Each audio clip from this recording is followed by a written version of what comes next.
बहुत समय पहले की बात है। एक समृद्ध राज्य था जहां प्रजा सुखी थी, खेत हरे भरे थे और राज्य पर एक प्रतापी राजा रत्नसेन का शासन था। राजा न्यायप्रिय था, परंतु उसके हृदय में एक कमजोरी थी, और वो कमजोरी थी उसका अत्यधिक अभिमान और अपनी सत्ता का घमंड।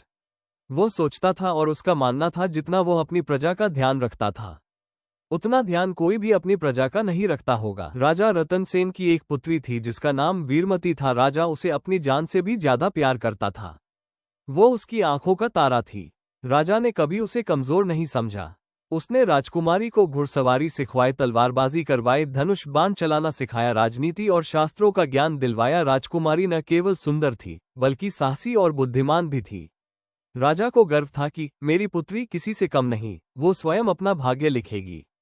लेकिन वीरमती को अत्यधिक प्रेम और स्नेह मिलने के कारण वीरमती स्वभाव से क्रूर और घमंडी हो गई थी। वो सोचती थी कि वो जो चाहे कर सकती है। जहां राजा का हृदय पुत्री के लिए कोमल था, वहीं रानी का स्वभाव कठोर और अहंकारी था। रानी को अपने पद, वैभव और शक्ति का अत्यधिक अभिमान था। वो छोटी छोटी बातों पर दासी दासियों को दंड देती थी। उसके लिए करुणा केवल एक शब्द था, भावना नहीं। महल में वीरमती की एक दासी थी जिसका नाम माला था। माला स्वभाव से बहुत विनम्र थी। माला भोलेनाथ की बहुत बड़ी भक्त थी। लोग उसकी सेवा, नम्रता और भक्ति से उसे पहचानते थे। वह सुबह सबसे पहले उठती, मंदिर की सफाई करती, दीप जलाती, भगवान का नाम जपते जपते अपने काम पूरे करती। वह कहती थी उसे अपने भगवान पर पूर्ण विश्वास है। उसे महल के काम से जो समय मिलता था वो समय वो प्रभु भक्ति में व्यतीत करती। राजकुमारी के सारे काम माला ही किया करती थी। वीरमती अपने आप को दास दासियों का भगवान समझती थी। वीरमती का मानना था कि हम तुम्हारे अन्नदाता हैं तो हम तुम्हारे भगवान हैं। लेकिन माला का कहना था, लेकिन मेरा मालिक तो केवल भगवान भोलेनाथ है। उसका विश्वास अटूट था। एक दिन महल में भव्य उत्सव का आयोजन हुआ। सभी राज्यों के राजा महाराजा को आमंत्रित किया गया। महल को फूलों और दीपकों से सजाया गया। कई प्रकार के पकवान बने, सभी के लिए भोजन की व्यवस्था की गई थी। महल में काम बहुत ज्यादा था। सभी दास दासियों को सख्त हिदायत दी गई थी कि किसी काम में कोई गलती नहीं होनी चाहिए। इन सभी कामों में माला भी बहुत व्यस्त थी। कोई छोटा सा कार्य करते समय दासी से अनजाने में एक भूल हो गई। कोई बड़ा अपराध नहीं था, लेकिन रानी की दृष्टि में यह उसकी प्रतिष्ठा पर आघात था।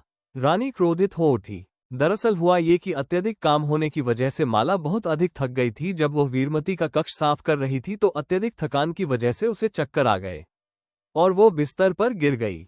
अत्यधिक थके होने की वजह से नींद आ गई। जब वीरमती अपने कमरे में आए तो ये सब देखकर आग बबूला हो गई। उसने माला के मुंह पर पानी फेंककर उसे उठाया और रानी ने बिना दया के आदेश दिया, इस दासी को 100 कोड़े लगाए जाएं। महल सन्न रह गया। दासी को खींचकर प्रांगण में लाया गया। माला दया की भीख मांगती रही, लेकिन राजकुमारी को दया नहीं आए। पहला कोड़ा पड़ा, दासी कराह उठी। दूसरा कोड़ा पड़ा, उसकी आंखों से आंसू बहने लगे। तीसरा, चौथा, 10वां, प्रत्येक कोड़े के साथ उसका शरीर टूट रहा था, लेकिन उसके होठों पर भगवान का नाम था।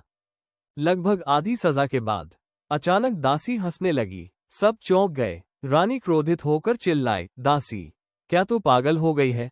दासी ने कांपती आवाज में कहा, महारानी, मुझसे एक छोटी सी गलती हो गई और आपने मुझे 100 कोड़े की सजा दे दी। उसने आकाश की ओर देखा और कहा, वो सब देख रहा है, मुझे अपने भगवान पर पूर्ण विश्वास है कि वह न्याय अवश्य करेगा।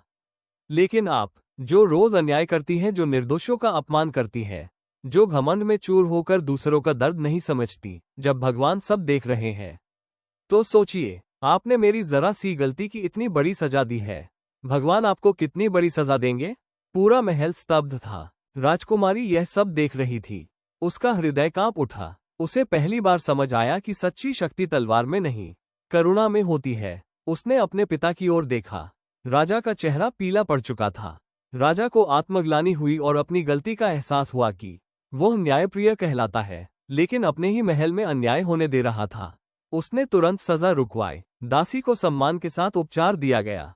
रानी के हृदय में भी पश्चाताप जागा और दासी, वो आज भी मुस्कुराती हुई कहती थी, मनुष्य से गलती हो सकती है, लेकिन भगवान से कोई नहीं बच सकता।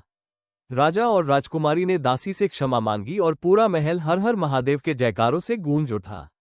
अगर आपको ये कहानी पसंद आई हो तो आप चैनल को लाइक, शेयर और सब्सक्राइब जरूर करें और कमेंट सेक्शन में हर हर महादेव जरूर लिखें। अगर आपके साथ भी कोई चमत्कार हुआ हो तो जरूर बताएं।